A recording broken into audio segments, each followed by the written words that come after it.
దిష్టిబొమ్మ లేకుండా ఇల్లు కట్టలేవు. దిష్టి చుక్క లేకుండా పిల్లల్ని పెంచలేవు. అయినా నీవు క్రైస్తవుడవు. పిల్లి ఎదురొస్తే అడుగు ముందుకు వేయలేవు. తుమ్ము వస్తే కాసేపు ఆగకుండా ఉండలేవు. అయినా నీవు క్రైస్తవుడవు. నల్ల తాడు లేకుండా నడవలేవు.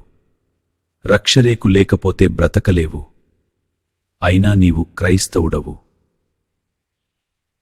ముహూర్తం చూడకుండా అడుగు బయట పెట్టలేవు. జాతకం కలవకుండా పెళ్లి చేయలేవు. అయినా నీవు క్రైస్తవుడవు. సంఖ్యాశాస్త్రం చూసి పేరు మార్చుకుంటావు.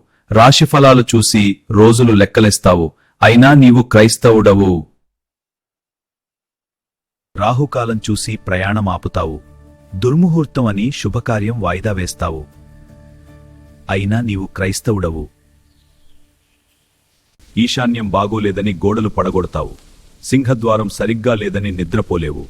అయినా నీవు క్రైస్తవుడవు.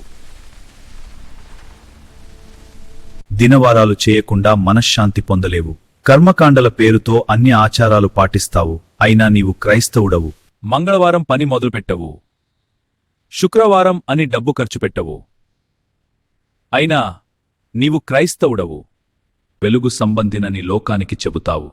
చీకటి ఆచారాలను గుండెల్లో దాచుకుంటావు. అయినా నీవు క్రైస్తవుడవు.